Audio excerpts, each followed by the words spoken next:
రోజు ఎక్కడ పడితే అక్కడ నియోజకవర్గాల్లో సరే నగరాల్లో వాటిలో వదిలేస్తే చివరికి గ్రామాల్లో కూడా ఎక్కడ వెళ్ళినా పేకాట క్లబ్లు అంటే ఈ జూదం సప్త వ్యసనాలు ఎక్కడన్నా వెళ్తే పేకాట క్లబ్లు ఎక్కడికన్నా వెళితే అనాథరైజ్డ్ బార్లు ఈ నెల్లూరు జిల్లాకు సంబంధించి నేనే వీడియోలతో సహా ఇదిగో ఇక్కడ అనాథరైజ్డ్ లిక్కర్ బార్ పర్మిట్ రూములు పెట్టి నడుపుతున్నారని చెప్పి ఫోటోలు వాటిలతో పెడితే జిల్లా కలెక్టర్ గారికి పెట్టాం, ఎక్సైజ్ డిపార్ట్మెంట్కి పెట్టాం, జాయింట్ కలెక్టర్ గారికి పెట్టాం, అన్నీ పెడితే లొకేషన్స్తో సహా పెడితే వీళ్ళు పట్టించుకోలే.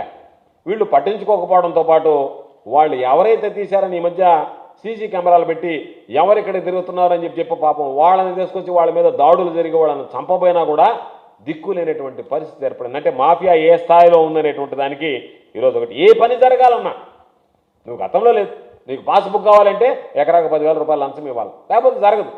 ఎందుకు జరిగింది ఈ సిస్టము? పైనుంచి కింద దాకా ఈ ప్రభుత్వంలో లంచాలు మరిగారు కాబట్టి ప్రతి ఒక్కడు లంచావతారం ఎత్తేటువంటి అవకాశం ఏర్పడింది. ఏదైనా సరే లేఅవుట్ వేయాలి అంటే ఎమ్మెల్యేకి ఎకరాకి ఎంత, మా ఎమ్మెల్యే సోమిరెడ్డి అయితే బ్రహ్మాండంగా ఉన్నాడు. ఎంతమంది లేఅవుట్లు వేస్తారా, ఎంత లేఅవుట్లు వేస్తే ఎంత డబ్బులు వస్తాయా? లేఅవుట్కి డబ్బులా? బుద్ధిమాలిన విధవలు కాకపోతే అపార్ట్మెంట్లు కట్టాలంటే డబ్బులా? ల్యాండ్ కొని రిజిస్టర్ చేయించుకోవాలంటే డబ్బులా? ఏదైనా బిల్డింగ్ కట్టుకోవాలంటే డబ్బులా? వాటికి సంబంధించి లేకపోతే రకరకాలైనటువంటి సమస్యలా? వాళ్ళు కట్టుకున్నా ఇబ్బంది పెట్టడం, ఎవరినో ఒకరిని పంపించడం, ఏదో ఒక విధంగా ప్రతిదానికి. కాబట్టి మాట ఇస్తే దాన్ని నెరవేర్చేటువంటి దమ్ము ధైర్యం ఉన్నటువంటి నాయకుడు మా జగన్మోహన్ రెడ్డి గారు. గర్వంగా చెప్పాలి. ఈరోజు మేము మాట్లాడడం కాదు, కనీసం ఇటు కూటమి ప్రభుత్వం వచ్చినటువంటి ఈ 8 నెలల కాలంలోనే ప్రజలు అనేటువంటి మాట జగన్మోహన్ రెడ్డి గారు చెప్పేటువంటి ఇచ్చాడు, పొరపాటు చేశాం, చంద్రబాబు నాయుడు ఈరోజు మనల్ని మోసం చేస్తున్నాడు అనేటువంటిది ఈరోజు ప్రజలందరూ కూడా చంద్రబాబు నాయుడు నైజం చెప్పి ఎగ్గొట్టడం అనేటువంటిది ఇది ప్రజల్లో ప్రతి ఒక్కరిలో కూడా ఈరోజు ప్రారంభమైనటువంటి పరిస్థితి. అందుకనే ఈరోజు సూపర్ 6 లేవు.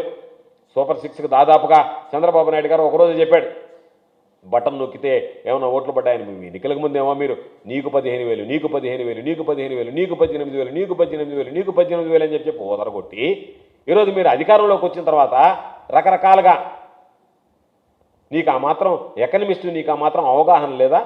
సూపర్ 6 ఎట్టా అమలు చేయాలనేటువంటి దాని మీద నువ్వే చెప్పావు కదా, 14 లక్షల కోట్లు ఉంది, అప్పు అయిపోయింది, అయినా నేను అమలు చేస్తాను ఒక ఆయన చెప్తాడు. అమలు చేయకపోతే నా కాలర్ పట్టుకోండి అని చెప్పి ఒక ఆయన చెప్తాడు. నేను మధ్యలో మధ్యవర్తిగా ఉండి ఇవన్నీ చేస్తానని చెప్పి పవన్ కళ్యాణ్ చెప్పాడు. ఇవన్నీ రికార్డ్స్. ఈరోజు ఎవ్వరు లేదు, అందరూ మొహం చెప్పి చేశారు.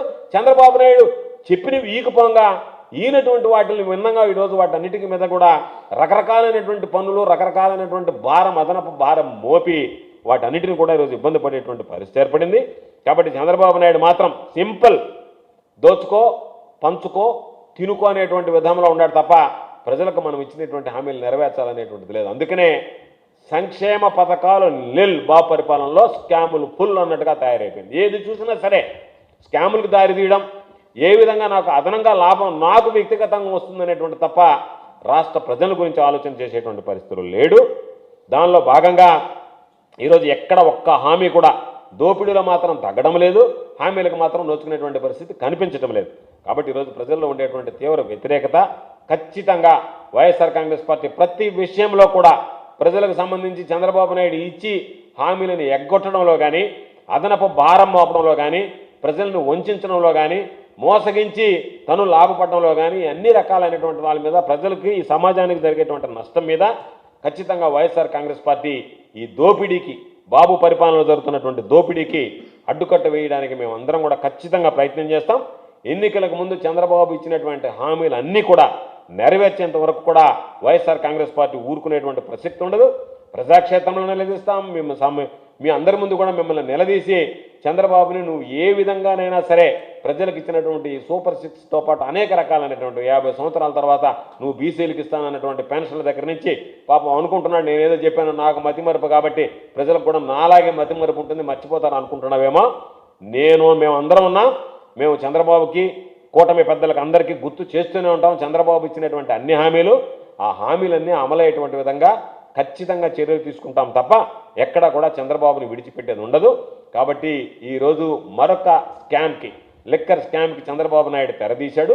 దానిలో భాగంగా ఈరోజు రేట్లు ఇబ్బడి ముబ్బడిగా పెంచడం, ఆ పెంచినటువంటి దాంట్లో తాను దోచుకోవడం, తనకు సంబంధించినటువంటి వ్యక్తులకు దోచిపెట్టడం, పాపం ఎవరైతే అమాయకులు నమ్మి చంద్రబాబుకు ఓట్లు వేశారో పాపం మందు బాబుల్ని పదే పదే ప్రతి సమావేశంలో వాళ్ళని ప్రలోభపెట్టి ఓట్లు వేయించుకుని ఈరోజు వాళ్ళని మోసం చేయడం మాత్రం ఈ గోస్తా ఇది చంద్రబాబు నాయుడికి ఈ పాపం వాళ్ళ దగ్గర మభ్యపెట్టి ఓట్లు వేయించుకుని ఈరోజు వాళ్ళని మోసగించి వాళ్ళ మీద అదనపు మారం ఆ కుటుంబాలు చితికిపోయేటువంటి విధంగా చంద్రబాబు నాయుడు ప్రవర్తించడం చంద్రబాబు నాయుడికి తగదు అని చెప్పి ఈ సందర్భంగా స్పష్టం చేస్తుంది.